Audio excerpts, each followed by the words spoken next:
नमस्कार दोस्तों, ढोल में पोल चैनल में आप सब मित्रों का हार्दिक स्वागत करता हूं। दोस्तों, कल आपने देखा कि किस तरह से चंडमुंड जो उसके सेनापति थे शंभ निशंभ के दोनों भाइयों के, जिन्होंने के इंद्र आदि सभी देवताओं को स्वर्ग से भगा दिया, सारा उनका राज्य हड़प लिया और उन्होंने फिर तमाम षड्यंत्र करके और तमाम जो है देवी अपनी अपने देवियाँ जो थीं और सबकी शक्ति जो है अपनी लगा करके काली को पैदा किया। वैसे ये कहानी है कि काली को इस तरह से पैदा किया, लेकिन ये पार्वती जो है यही काली बनी है। दोस्तों, चंडी यही, चंड का यही, सब जो है देवी यही बनी हैं और इन्हीं को दिखाया गया है। और उन्हीं का करिश्मा आज आप देखेंगे कि जब चंडमुंड मर गए तो शंभ निशंभ ने फिर रक्त बीज को भेजा।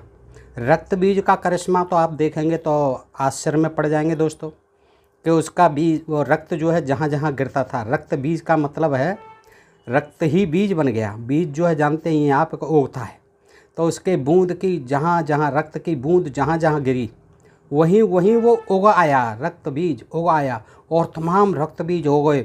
और उनको देख देख करके सारी देवियाँ घबरा गईं। सब ने अपनी अपनी देवियाँ भेजी उससे लड़ने के लिए। ब्रह्मा ने ब्रह्माणी, विष्णु ने वैष्णवी और शंकर जी की तो ये ही थी ही पार्वती आदि, काली आदि, और सारी देवी देवताओं ने इंद्राणी और सब भेज दी। लेकिन सब जो है घबरा गई उसका करिश्मा देख करके। तब चंडी जो है देखिए किस तरह काली से कहती है और किस तरह से उसके खून की बूंदों को पीती जाती है दोस्तों, तब जा कर के कहीं वो मर पाता है। तो दोस्तों, ये बड़ा रोचक प्रसंग है और इसी को आगे देखते हैं। आज जो है देखिएगा, ये रक्तबीज वध है, 8वें अध्याय में दिया हुआ है दोस्तों। इसी में मार्कंडे पुराण में भी है, भगवत पुराण में भी है, देवी भागवत पुराण में भी है, सब में है और लगभग एक जैसी ही कथा है। तो आज देखते हैं कि चंड और मुंड नामक दैत्यों के मारे जाने तथा बहुत सी सेना का संहार हो जाने पर दैत्यों के राजा प्रतापी शुंभ के मन में बड़ा क्रोध हुआ और उसने दैत्यों की संपूर्ण सेना को युद्ध के लिए कूच करने की आज्ञा दे दी। वह बोला, आज उदयुद्ध नाम के 86 सेनापति, दैत्य सेनापति, देखिए कितनी सेना थी, कि उदयुद्ध नाम के 86 दैत्य सेनापति अपनी सेनाओं के साथ युद्ध के लिए प्रस्थान करें। कंब नाम वाले दैत्यों के 84 सेना नायक अपनी वाहिनी से घिरे हुए यात्रा करें। चलो जल्दी तैयार होके कूच करो। 50 कोट वीर कुल के, 50 कोट वीर कुल के सेनापति और 100 धौम्र कुल के सेनापति और मेरी आज्ञा से सेना सहित कूच करें। कालक, दोहर्द्र, मौर्य, मौर्य भी थे, देखिए सेनापति उसके, असुर, इसका मतलब मौर्य जो है असुरों के सेनापति थे। मौर्य जो है देखिए, मौर्य और कालकेयु असुर भी युद्ध के लिए तैयार हो, मेरी आज्ञा से तुरंत प्रस्थान करें। कहीं न कहीं लिखने में ये चूक कर जाते हैं, थोड़ा ज़्यादा चढ़ जाती होगी भांग, तो उसमें जो है स्पष्ट मालूम पड़ जाता है कि ये मौर्य आदि जो थे ये मौर्य काल में ही लिखे गए हैं, गुप्त काल में ही लिखे गए हैं, सब पुष्यमित्र शुंग के समय में। तो मौर्य भी थे उसमें, मौर्य, कालक, दोहर्द्र, मौर्य और काल के असुर भी युद्ध के लिए, ये सब असुर थे और तैयार हो, मेरी आज्ञा से तुरंत प्रस्थान करें। और शूद्र भी इस तरह से असुर थे, अनार्य थे, आदिवासी थे, मूल निवासी थे। दोस्तों, ये मैं नहीं कहता, ये पढ़ने से सारी चीज़ें स्पष्ट हो जाती हैं और कोई झगड़ा ही नहीं था। ये सब आर्यों का और अनार्यों का ही झगड़ा रहा। इन्हीं को देवी देवता और असुर कह लो, दैत्य कह लो, इनको जो भी है नाम इन्होंने दिए अपने तरीके से, यही युद्ध है दोस्तों। कुछ लोग कहते हैं कि ये कैसे हुए, क्या हुआ। अरे भाई, ये कोई पाकिस्तानी थोड़े ही थे, अमेरिका के थोड़े ही थे, चीन जापान के थोड़े ही थे, विदेशी रूस के थोड़े ही थे, इंग्लैंड के थोड़े ही थे। ये सब यहीं का झगड़ा था। यहीं पर आर्य आए थे और आर्यों ने यहीं पर अपना शासन सत्ता कायम करने के लिए ये तमाम हथकंडे अपनाए। और यहाँ के जो सीधे सच्चे अनपढ़ अशिक्षित भोले भाले जो ग्रामीण थे, आर्य थे, यहाँ के निवासी, उनको जो है गुलाम बना लिया अपना। इस तरह से धर्म का जो प्रोपेगेंडा करके इन्होंने जो है सबसे ज़्यादा धर्म के नाम पर इनको गुलाम बनाया गया। तो दोस्तों, भयानक शासन करने वाला असुरराज शुंभ इस प्रकार आज्ञा दे सहस्रों बड़ी बड़ी सेनाओं के साथ युद्ध के लिए प्रस्तुत हुआ। उसकी अत्यंत भयंकर सेना आती देख चंडिका ने अपने धनुष की टंकार से पृथ्वी और आकाश के बीच का भाग गुंजा दिया। अब देखिए, कोई ऐसा धनुष नहीं होता है कि पृथ्वी और आकाश जो है गुंज जाए। आज तक नहीं ऐसा कोई हुआ है। मिसाइलों की भी आवाज़ इतनी नहीं होती है कि जो है आकाश और पृथ्वी सारी हिल जाए। राजन तदनंतर देवी के सिंह ने भी बड़े ज़ोर ज़ोर से दहाड़ना आरंभ किया। आप सोचिए, सिंह की सवारी किसी औरत के द्वारा, किसी स्त्री के द्वारा आज तक नहीं हुई है। इसको देवी को दिखाया गया, इसी कोई चंडिका को, दुर्गा को, कि ये सिंह पर सवार होती थी। कि देवी के सिंह ने भी, और अगर उसका कहीं सवारी में यूज होता शेर का तो आज भी होता रहता। राजा लोग अनेक जो है पैदा हो गए थे ऐसे शक्तिशाली, वो अपनी शेर की सवारी करते, लेकिन केवल दुर्गा के अलावा किसी ने, और फिर भी उसका करिश्मा कि उसने तमाम हजारों को खा गया वो शेर जो है। तो तदनंतर देवी के सिंह ने भी बड़े ज़ोर ज़ोर से दहाड़ना आरंभ किया। फिर अंबिका ने घंटे के शब्द से उस ध्वनि को और बढ़ा दिया। घंटे की ध्वनि भी इतनी थी, और बढ़ा दिया। धनुष की टंकार, सिंह की दहाड़ और घंटे की ध्वनि से संपूर्ण दिशाएं गूंज उठीं। उस भयंकर शब्द से काली ने अपने विकराल मुख को और भी बढ़ा लिया तथा इस प्रकार वे विजयिनी हुई। नाम पड़ गया उनका विजयिनी, मुख बढ़ा लिया बहुत, तो विजयिनी हो गई। उस तुमुल नाद को सुनकर दैत्यों की सेनाओं ने चारों ओर से आकर चंडिका देवी, सिंह तथा काली देवी को क्रोधपूर्वक घेर लिया। राजन, इसी बीच में असुरों के विनाश तथा देवताओं के अभ्युदय के लिए ब्रह्मा, शिव, कार्तिकेय, विष्णु, इंद्र आदि देवों की शक्तियाँ जो घरवाली थीं, जो अत्यंत पराक्रम और बल से संपन्न थीं, अब देवता तो चुप बैठ गए हार हूर के जो है, लेकिन उन्होंने ये षड्यंत्र किया कि अपनी अपनी घरवालियों को भेजो। तो सब देवियाँ जो है तैयार कर लीं। तो जो अत्यंत पराक्रम और बल से संपन्न थी, उनके शरीरों से निकलकर उन्हीं के रूप में चंडिका देवी के पास गईं। उन्हीं के शरीर, देवताओं के शरीर में से निकली, ऐसा माना जाता है। ब्रह्माणी जो उनके शरीर में, वैष्णवी विष्णु के शरीर में से जो शक्तियाँ थीं वो फिर पहुँच गईं चंडिका के पास। जिस देवता का जैसा रूप, जैसी वेशभूषा और जैसा वाहन है, ठीक वैसे ही साधनों से संपन्न हो उसकी शक्ति असुरों से युद्ध करने के लिए आई। सबसे पहले हंसयुक्त विमान पर बैठी हुई अक्षसूत्र और कमंडल से सुशोभित ब्रह्मा जी की शक्ति उपस्थित हुई। ब्रह्माणी, जिसे ब्रह्माणी कहते हैं। ब्रह्माणी भी, ब्रह्मा जी तो लड़ने कभी गए नहीं युद्ध में, और ब्रह्माणी को भेज दिया कमंडल लेकर के जाओ। वो जो है ब्रह्मा जी की शक्ति काय पर, हंस पर बैठ करके, हंस युक्त विमान पर बैठ करके आई। कमंडल हाथ में था, देखिए उसी से ही अपनी युद्ध करेंगे।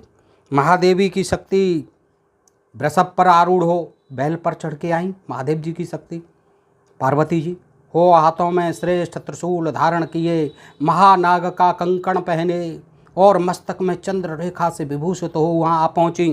कार्तिकेय जी की शक्ति रूपा जगदम्बिका, उन्हीं का रूप धारण किए श्रेष्ठ मयूर पर, मोर पर चढ़ करके हाथ में शक्ति लिए दैत्यों से युद्ध करने के लिए आड़ी। उसी प्रकार भगवान विष्णु की शक्ति गरुड़ पर विराजमान हो, शंख चक्र गदा सारंग धनुष तथा खड़ग हाथ में लिए वहाँ आई। और वो तमाशा देख रहे हैं कि जाओ तुम, हमारी तो पाट नहीं पड़ी, अब तुम जीतो। अनुपम यज्ञ बारह का सुअर का रूप रख करके श्री हरि जी की जो शक्ति हैं वह भी 12 शरीर धारण करके वहाँ उपस्थित हुई। नारसिंगी शक्ति भी नृसिंह की समान शरीर धारण करके वहाँ आई। देखो, सारे रक्त बीज का इतना भय था कि उसकी वजह से सारी देवियाँ आ गईं। उसकी गर्दन के बालों से झटके से आकाश के तारे बिखर पड़ते थे। इसी प्रकार इंद्र की शक्ति वज्र हाथ में लिए गजराज ऐरावत पर बैठ करके आई। ये ऐरावत हाथी पर आई, उसने दे दिया इंद्र ने, जाओ। इंद्राणी जो है उसके भी सहस्र नेत्र थे। देखिए इंद्राणी के भी, इंद्र को तो साप से हुए थे, गौतम ऋषि का साप लगा था। पहले सहस्र योनि हुई थी, फिर वो बदल दिए थे, देवताओं के कहने पर सहस्र नेत्र कर दिए थे। इंद्र को सहस्राक्ष कहते हैं। और ये उनकी घरवाली भी सहस्राक्षी जी आ गई, 1000 आँख लिए ऐरावत पर चढ़ के। इंद्र का जैसा रूप है वैसा ही उसका भी था। तदनंतर उन देव शक्तियों से घिरे हुए महादेव जी ने चंडिका से कहा, मेरी प्रसन्नता के लिए तुम शीघ्र ही इन असुरों का संहार करो। तब देवी के शरीर से अत्यंत भयानक और परम उग्र चंडिका शक्ति प्रकट हुई। चंडिका से ही कह रहे हैं कि नाश करो इनका, असुरों का। फिर क्या हुआ सुनते ही फिर चंडिका शक्ति प्रकट हुई चंडिका के शरीर से, और सैकड़ों गीदड़ियों की भांति आवाज़ करने वाली थी। देखिए ये कमाल की बात, सैकड़ों गीदड़ियों की तरह आवाज़ कर रही थी वो। जो अब बताइए, गीदड़ी कहाँ, शक्ति को तो विकट करनी थी, शेर से भी तगड़ी आवाज़, लेकिन वो सैकड़ों गीदड़ियों की भांति आवाज़ करने वाली थी। कौन? जो चंडिका के शरीर से पैदा हुई थी चंडिका शक्ति, वो सैकड़ों गीदड़ियों की भांति आवाज़ करने वाली थी। उस अपराजिता देवी ने धूमिल जटा वाले महादेव जी से कहा, भगवान आप शंभु निशंभु के पास दूत बन करके जाइए। अब जो निकली गीदड़ियों की आवाज़ करने वाली चंडिका शक्ति, उसने कहा महादेव से, देखिए क्या कहा, दूत बन के जाओ आप शंभु निशंभु के पास, मेरा दूत बन के जाइए। इसीलिए इस चंडिका शक्ति को शिवदूती कहा जाता है। आगे देखिए, और उन अत्यंत गर्वीले दानव शुंभ एवं निशुंभ दोनों से कहिए कि साथ ही उनके अतिरिक्त जो भी दानव युद्ध के लिए उपस्थित हों उनको भी संदेश दे दीजिए कि दैत्यो यदि तुम जीवित रहना चाहते हो तो पाताल को लौट जाओ, इंद्र को त्रिलोकी का राज्य दे दो और देवता यज्ञ भाग का उपयोग करने दो। यदि बल के घमंड में आकर तुम युद्ध की अभिलाषा रखते हो तो आ जाओ, ये कह दो जाकर के शिव जी जाओ। अब अपना दूत बना के भेजा उस शक्ति ने जो चंडिका के शरीर से पैदा हुई चंडिका शक्ति। मेरी सेवाएं यानी योगिनियाँ तुम्हारे कच्चे मांस से तृप्त होंगी। अब मेरी जो योगिनियाँ हैं वो तुम्हारा कच्चा मांस खाएंगी, आ जाओ फिर। चूँकि उस देवी ने भगवान शिव को दूत के कार्य में नियुक्त किया था, इसलिए वह शिवदूती के नाम से संसार में विख्यात हुई। पूरा सारा वर्ल्ड जान गया कि शिवदूती कौन है। वे महादैत्य भी भगवान शिव के मुँह से देवी के वचन सुनकर क्रोध में भर गए और जहाँ कात्यायनी विराजमान थी उस ओर बढ़े। तदनंतर वे दैत्य अमरस में भरकर पहले ही देवी के ऊपर बाण शक्ति और रिष्टि, वो कहीं सुन रहे थे क्या? उन्होंने तो आक्रमण बोल दिया देवियों ने। तब देवी ने भी खेल खेल में ही धनुष की टंकार की और उससे छोड़े हुए बड़े बड़े बाणों द्वारा दैत्यों के चलाए हुए बाण शूल शक्ति और फरसों को काट डाला। फिर काली उनके आगे होकर शत्रुओं को शूल के प्रहार से विदीर्ण करने लगी और खटवांग से उनका कचूमर निकालती हुई रणभूमि में विचरने लगी। ब्रह्माणी भी जिस ओर दौड़ती उसी ओर अपने कमंडल का जल छिड़क कर शत्रुओं के ओज और पराक्रम को नष्ट कर देती थी। अब पता नहीं कहाँ गई वो ब्रह्माणी। पाकिस्तान के ऊपर छिड़क दें, चीन के ऊपर छिड़क दें वो कमंडल का जल, सबको कर दें विध्वंस।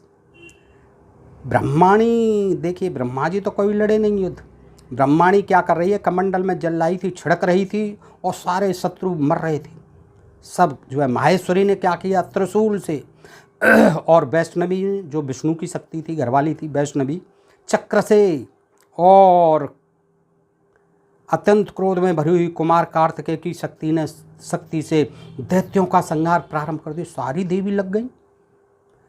इंद्र शक्ति के वज्र प्रहार से विदीर्ण हो सैकड़ों दैत्य दानव रक्त की धारा बहाते हुए पृथ्वी पर सो गए। 12 ही शक्ति ने कितनों को अपनी थूथन की मार से नष्ट किया। 12 ही जो सुअर की शक्ति थी, कितनों को अपनी थूथन की मार से नष्ट कर दिया। डाढ़ों के अग्रभाग से कितनों की छाती छेद डाली और कितने ही दैत्य चक्र की चोट से विदीर्ण हो गए। नारसिंगी भी दूसरे महादैत्यों को अपने नखों से यानी नाखूनों से विदीर्ण करके खाती और सिंहनाद से दिशाओं एवं आकाश को गुंजाती हुई युद्ध क्षेत्र में विचरने लगे। देखिए सारी देवियाँ और देवता तमाशा देख रहे हैं, वो बेचारे डरे हुए बैठे, घरवालियों को भेज दिया। अब वो देखिए किस तरह से दैत्यों से निपट रही हैं। कोई नाखून से फाड़ रही है, कोई थूथन से फाड़ रही है, कोई ढाड़ों से चबा रही है, कोई अपना कमंडल का जल छिड़क रही है। सारी देवियाँ यत्न कर रही हैं कि असुरों को कैसे जो है नष्ट किया जाए, कैसे इंद्र का जो है राज्य वापस किया जाए, कैसे देवताओं के यज्ञ जो है प्रारंभ किए जाए। इन्होंने तो असुरों ने तो सब बंद कर दिए, वेदों के यज्ञ वगैरह जो है ये कहाँ से पैदा हो गए इतने। तो नारसिंगी भी दूसरे महादैत्यों को अपने नखों से विदीर्ण करके खाती और सिंहनाद से दिशाओं एवं आकाश को गुंजाती हुई युद्ध क्षेत्र में विचरने लगी। कितने ही असुर शिवदूती के प्रचंड अट्टहास से अत्यंत भयभीत हो पृथ्वी पर गिर पड़े।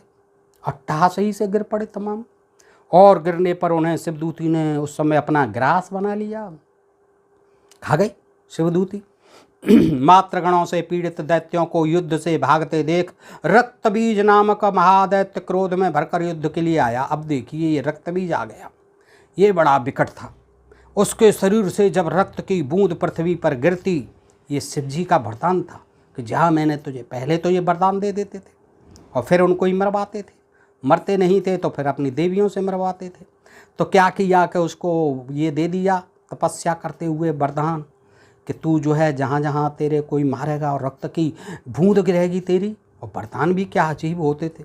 और ये करिश्मा सब हमारे देश में ही होते रहे दोस्तों, कि जहाँ जहाँ बूंद गिरेगी वही उगाएगी, तू रक्त बीज पैदा होते चले जाएंगे, तुझे कोई मार ही नहीं सकेगा, तू अमर हो जाएगा।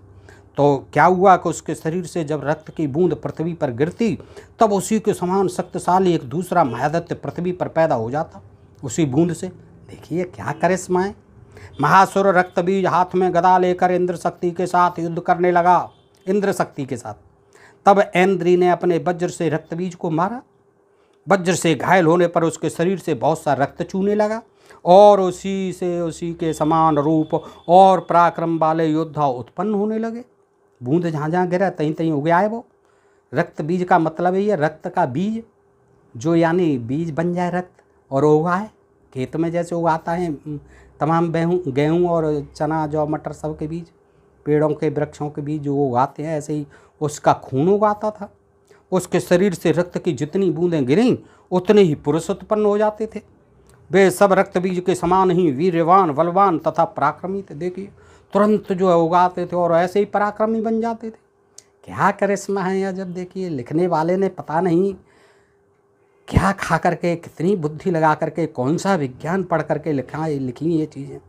वे रक्त से उत्पन्न होने वाले पुरुष भी अत्यंत भयंकर अस्त्र शस्त्रों का प्रहार करते हुए वहाँ मातृगणों के साथ घोर युद्ध करने लगे। पुनः वज्र के प्रहार से जब उसका मस्तक घायल हुआ रक्त बीज का तो रक्त बहने लगा। अब बिल्कुल बहेगा जब माथा फूट जाएगा तो वज्र के प्रहार से, और उससे हजारों पुरुष उत्पन्न हो। देखिए ये मैं नहीं कह रहा दोस्तों, ये पढ़ लीजिए 221 पृष्ठ पर है मार्कंडेय पुराण में। रक्त बीज वध के वैष्णवी ने युद्ध में रक्त बीज पर चक्र का प्रहार कर दिया तथा ऐन्द्री ने उस दैत्य सेनापति को गदा से चोट पहुंचाई। अब देखिए कितनी कितनी देवियाँ बेचारी जूझ रही हैं, पर वो मरते भी नहीं आ रहा रक्त बीज। और जहाँ जहाँ बूंद गिरती है वहीं उगाता है वो, और तमाम जो युद्ध करने लग जाते हैं तमाम जहाँ जहाँ बूंदें गिरती हैं। तो सब घबरा रही हैं, सब परेशान हैं। वैष्णवी के चक्र से घायल होने पर उसके शरीर से जो रक्त बहा और उससे जो उसी के बराबर आकर वाले सहस्रों यानी हजारों महादैत्य प्रकट हुए, उनके द्वारा संपूर्ण जगत व्याप्त हो गया। जो प्रकट हुए संपूर्ण जगत भर गया। ऐसे ही रक्त बीजों से संपूर्ण जगत व्याप्त हो गया, सारा संसार भर गया। किससे? रक्त बीजों से। क्यों? कि उसकी एक एक बूंद से, अब बताइए कितनी बूंदें गिरी होंगी, एक एक बूंद से रक्त बीज बनता गया तो सारा संसार रक्त बीजों से भर गया। कौमारी ने शक्ति से, बाराही ने खड्ग से और महेश्वरी ने त्रिशूल से महादैत्य रक्त बीज को घायल किया। अभी तो घायल ही हुआ है, मर ही नहीं पा रहा है। क्रोध में भरे हुए उस महादैत्य रक्त बीज ने भी गदा से सभी मात्र शक्तियों पर पृथक पृथक अकेला लड़ रहा है। सब पर जो अकेला ही प्रहार कर रहा है। शक्ति और शूल आदि से अनेक बार घायल होने पर जो उसके शरीर से रक्त की धारा पृथ्वी पर गिरी, उससे भी निश्चय ही सैकड़ों असुर उत्पन्न हुए। इस प्रकार उस महादैत्य के रक्त से प्रकट हुए असुरों द्वारा संपूर्ण जगत व्याप्त हो गया। देखिए फिर कह रहे हैं, बार बार कह रहे हैं, असुरों से पूरा जगत व्याप्त हो गया। जो खून की बूंदों से निकले तमाम रक्त बीज पैदा हो गए। इससे देवताओं को बड़ा भय हुआ। अब वो तो वैसे ही घबरा रहे थे, अब तो देवियाँ भी घबरा गई, सब घबरा गए कि ये क्या हुआ, ये तो संसार भर गया रक्त बीजों से। क्या कमाल था। अनार्य आदिवासी यहाँ के मूल निवासी वो भी कम करिश्माई नहीं थे।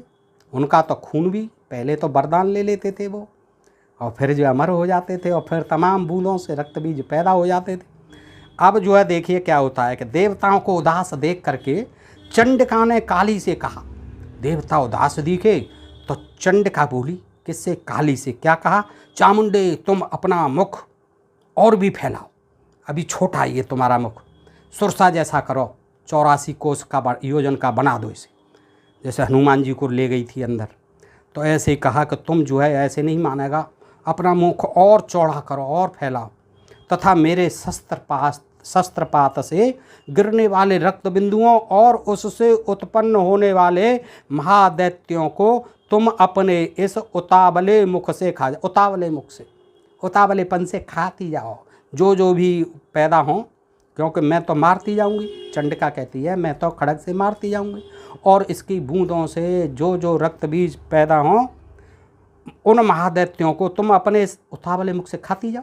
अब देखिए, ऐसी देवी, कोई देवी ऐसी हुई है भारत में? कोई नहीं हुई। कोई ऐसी नारी नहीं हुई कि जो आदमियों को खा जाए, हाथियों को खा जाए, घोड़ों को खा जाए। कल आपने देखा था दोस्तों, घंटों साबित हाथियों को खा गई, घोड़ों को खा गई। कौन? यही चंडिका, यही काली। अब वो सलाह करती हैं कि आप जो है ऐसा करिए, उतावले मुख से इन जो महादैत्य पैदा हो रहे हैं। देखो दोस्तों, मैं अक्षर से कह रहा हूँ, मैं अपनी तरफ से एक शब्द भी नहीं पढ़ता कि मेरे इस शस्त्रपात से। अब लेकिन ये है कि जो इसके भक्त हैं, ज़्यादा कर रहे हैं, उनको बेचारों को कुछ पता ही नहीं है। वो तो गा लेते हैं आरती में, रक्त बीज संगारे, चंड मुंड दो मारे, इस तरह से मीठी मीठी बातें सुन के अपनी आरती घंटा बजा के पूजा पाठ हो जाता है उनका। लेकिन ये देखते नहीं हैं कि ये रक्त बीज का, इसका जो है किस तरह से, क्या ये संभव है कि बीज से रक्त बीज पैदा हो जाएं और चंडिका जो है खाती जाए उन्हें, काली चंडिका मारती जाए, काली खाती जाए, उसके खून को पीती जाए। जरा भी दिमाग नहीं लगाते। वाह वाह, असुरों को मारा, देवता भयहीन कर दिए, सुर भयहीन करे। देखिए, तो इस प्रकार रक्त से उत्पन्न होने वाले महादैत्यों का भक्षण करती हुई तुम रण में विचरती रहो। बस ऐसे करो कि तुम जो है खाती जाओ, मैं मारती जाऊंगी। ऐसा करने से उस दैत्य का सारा रक्त क्षीण हो जाने पर वह स्वयं ही नष्ट हो जाएगा। अब जब रक्त ही नहीं रहेगा, तुम पीती जाओ और जो उगे उसको खाती जाओ, तो फिर जे अपने आप ही रक्त भी नष्ट हो जाएगा। भयंकर दैत्यों को जब तुम खा जाओगी तो दूसरे नए दैत्य उत्पन्न नहीं हो सकेंगे। देखो क्या ज्ञान लड़ा रही हैं युद्ध क्षेत्र में। काली से यों कहकर चंडिका देवी ने शूल से रक्त बीज को मारा। और यही जो है काली जो है बिठाल दी हैं मंदिरों में खाने वालों ने, यही कहानी बना बना करके कि वो जब आदमियों को खा जाती थी, हाथियों को खा जाती थी, घोड़ों को खा जाती थी, तो उसके लिए मुर्गे और बकरे क्या चीज़ हैं? ये तो आम बात है, खिलाओ इन्हें, तो उनके नाम से ये खाते हैं। दोस्तों, इन देवी देवताओं का इस तरह से उपयोग किया है, इन्होंने बदनाम किया है। और ना किसी देवी ने कोई आदमी खाया, ना कोई रक्त बीज लड़ा, ना कोई ऐसे रक्त बीज जो है पैदा हुआ। ये सब जो है इन्होंने अपने जो हिसाब से, अपनी प्रतिष्ठा के लिए, अपने धंधे के लिए सब लिखे हैं दोस्तों। और ये मैं नहीं कहता, इनको पढ़ो तो यही ज्ञान होता है। ज़रा दिमाग लगा के पढ़ो, जब सुनो। तो उन भयंकर दैत्यों को जब तुम खा जाओगे तो दूसरे नए दैत्य उत्पन्न नहीं हो सकेंगे। काली से यों कहकर चंडिका देवी ने शूल से रक्त बीज को मारा। अब जब से क्या कर रही हैं? जब से नहीं मारी, अब चंडिका जब से भी तो मार रही थी। अब देखिए, उन्होंने सलाह करके फिर शूल से रक्त बीज को मारा और काली ने अपने मुख में उसका रक्त ले लिया। शूल से मारा और देखिए मुंह फैला के खड़ी हुई थी काली। उसने जो भी रक्त गिरा मुंह में ले लिया और उसने चंडिका पर गदा से प्रहार किया। ताज्जुब है, हमारी देवियाँ ऐसी नरभक्षी होती थीं, रक्त पिपासु होती थीं, और उनकी तो प्रतिमाएं बना दी जाती है, रुंड हाथ में लेकर के, खप्पर हाथ में खून से भरा हुआ लेकर के। महाभयंकर बना दिया है पार्वती को। यही तो पार्वती बना दी, अंबिका, अम्बे, जगदम्बे, काली, कात्यायनी, जो कुछ भी हैं ये सब चंडिका, चंडी, आपने देखा चामुंडा, ये सब ये देवी पार्वती का ही रूप बना दिए हैं सब। तो काली से यों कहकर चंडिका देवी ने शूल से रक्त बीज को मारा और काली ने अपने मुख में उसका रक्त ले लिया। तब उसने वहाँ चंडिका पर गदा से प्रहार किया। वो भी हिम्मत नहीं हार रहा है, सब लगी हुई है इतने पर भी, किंतु उस गदापात ने देवी को तनिक भी वेदना नहीं पहुँचाई। उसकी गदा से कुछ भी नहीं हुआ देवी को। रक्त बीज के घायल शरीर से बहुत सा रक्त गिरा, स्वाभाविक है, गिरेगा ही जब घायल हो गया था। किंतु ज्यों ही वह गिरा त्यों ही चामुंडा ने उसे अपने मुख में ले लिया। जो जो भी रक्त गिर रहा था चामुंडा पीती जा रही थी, वो चामुंडा ने उसे अपने मुख में ले लिया। रक्त गिरने से काली के मुख में जो महादैत्य उत्पन्न हुए, अब देखिए काली के पेट में जो जो रक्त गया वहाँ भी महादैत्य उत्पन्न हो गए उसके पेट में, काली के में। यानी रक्त गिरने से काली के मुख में जो महादैत्य, वो भी पी रही है। चंडिका, चामुंडा ने उसे अपने मुख में ले लिया, वो भी दोनों यही काम कर रही हैं। वो भी अपने रक्त को पीती जा रही है चामुंडा, और काली के मुख में जो महादैत्य उत्पन्न होते जा रहे थे उन्हें भी वह चट कर गई, खा गई। देखिए क्या है, अब पेट में पैदा हो रहे थे महादैत्य, कितना विशाल पेट रहा होगा, और फिर वो मुख में कैसे आ रहे होंगे, चबा करके पचाना, जो क्या पेट में ही पच रहे थे वो, तो उनको चट कर गई और उसने रक्त बीज का रक्त भी पी लिया। देखिए रक्त बीज का पीने से ही तो रक्त वो पैदा हुए, कि रक्त बीज का रक्त भी पी लिया। तदनंतर देवी ने रक्त बीज को जिसका रक्त चामुंडा ने पी लिया था। देखिए, तदनंतर देवी ने रक्त बीज को जिसका रक्त चामुंडा ने पी लिया था, वज्रबाण खड़ग रष्टि आदि से मार डाला। अब देखिए, रक्त बीज को जिसका चामुंडा ने पिया था, मार डाला उसे। इस प्रकार शस्त्रों के समुदाय से आहत एवं रक्तहीन हुआ। रक्त तो रहा ही नहीं। महादैत्य रक्त बीज पृथ्वी पर गिर पड़ा। नरेश्वर, इससे देवताओं को अनुपम हर्ष की प्राप्ति हुई। तमाम जो है देवता खुश हो गए, बाजे बजने लगे, नगाड़े बजने लग जाते थे, देवियों पर फूलों की वर्षा होने लग जाती थी ऊपर से। और मातृगण उन असुरों के रक्तपान के मद से उद्यत सा होकर नृत्य करने। मातृगण, यही शक्तियाँ जो थीं, उसके रक्तपान से मदमस्त होकर के नृत्य करने लगीं। तो ये जो है दोस्तों, इस तरह से आपने देखा।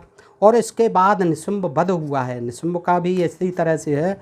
तो ये बड़े रोचक प्रसंग हैं और ये जानने लायक हैं कि देखिए, इन देवियों का कैसा अपमान किया है, इन देवताओं का भी कैसा अपमान किया है कि देवियों को खून का पिपासु बता दिया।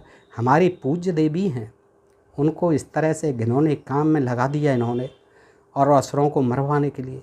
अरे छुट्टी करते उनको किसी इंद्र से ही मरवा देते, और ये सब ब्रह्मा जी से मरवा देते, शंकर जी से, विष्णु से, किसी से भी। ये सब भगवान थे। अब इतना बेचारियों को परेशान करने की, फिर उन्हें इतना जतन करने की कि खून पीना पड़ रहा है, उनको खाना पड़ रहा है। तो ये जो है दोस्तों, इस तरह से पढ़ने से मालूम पड़ता है। अब ये आप देखें दोस्तों, दिमाग लगाएं कि इनमें कितनी सच्चाई है, कितनी वैज्ञानिकता है, कितनी जो है, ऐसा लगता है कि ये जो है पता नहीं क्या लिख दिया इन्होंने अपने हिसाब से। तो दोस्तों, आज के लिए इतना ही। अगर आपको ये प्रसंग अच्छा लगे तो मित्रों में शेयर करें। दोस्तों, सुनने के लिए आप सबका हृदय से आभार। अपने प्रिय चैनल ढोल में फूल को सब्सक्राइब करते रहें। नमस्कार। जय भारत, जय इंडिया दोस्तों।